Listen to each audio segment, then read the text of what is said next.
That's like Single leg. someone who's at like an entry level in whatever sport that they're playing, worrying about what shoes they're wearing because it'll add a 0.1% drag on their steps. Yeah, Like you haven't earned the right to even worry about that yet. fair. What do you can't even dribble. Learn Yeah. to pass the ball before you're focusing on what shoes you're wearing. What? Hmm.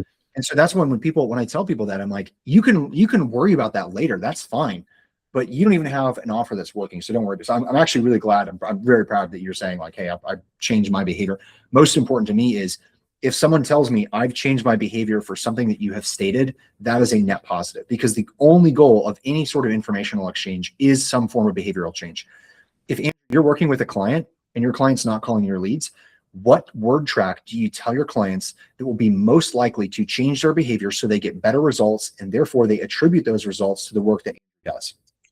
And out of all the agencies or businesses in the world, the ones that are the most effective are going to be the ones that can master behavioral change in that way.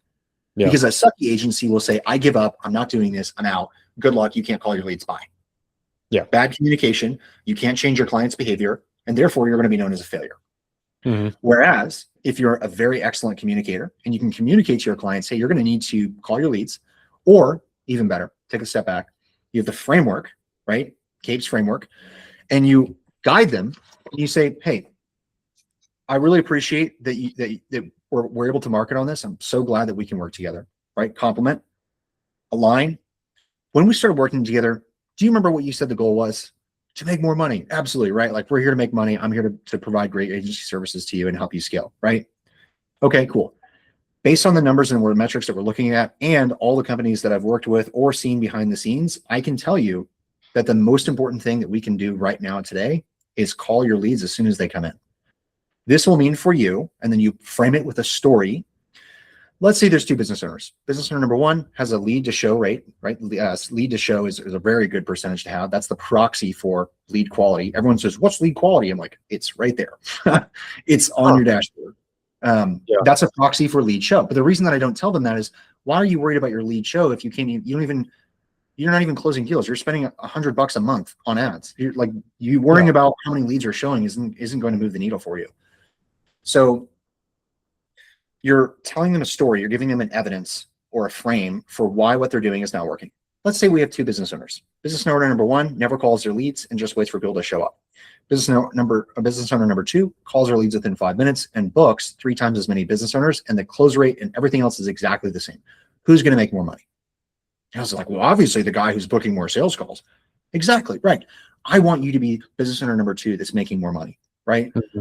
So the next step, I want to meet with you in 1 week. And until that time, what I want you to do is set up an automation using this thing. I have an SOP for this. I'm going to send this over to you in this Loom video, this video format. It goes click for click, how to get leads in your pipeline right away.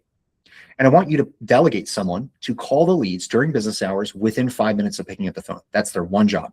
Can we agree that that's reasonable? Yes, no, maybe. Okay. You want to get buy-in. So who is responsible for this task? When is this task completed by? And what exactly is this task?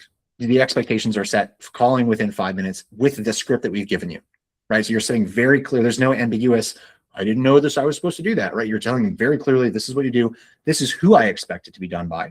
Not just anyone. It's easy to say, oh man, we should grow the business. Like, okay, what is that? That's like super broad. What do we do, right? Yeah. Versus, I need you to specifically do this thing and you will get this outcome. And then we're going to meet next week. And I want you to, every single lead that comes in, I want you to show me that you've called them within 5 minutes. Is that a deal?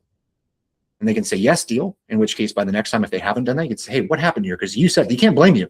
They can no longer blame you. They can only blame themselves. It's like last week we had this conversation and Mr. Customer, Mr. Client, you agreed that you would call your leads. What happened? What changed? Mm-hmm. So do you see how it's a different conversation if they can't physically blame you for that? And this is where it comes in. You want to be an advisor and a consultant first versus just a service provider. So that's my very long-winded explanation of how to become a very good advisor and get results that matter. Does that make sense? Yeah. So I certainly think that there's a ton of room for improvement on my end as far as fulfillment and helping business owners grow. And like, there's a lot of steps, right? However, I think right now, my biggest issue is obviously client acquisition. Ads aren't I would say working. I need I want to. to be clear though, your cash ROI isn't horrible. It's not great, but it's not horrible. Yeah. Yeah. It doesn't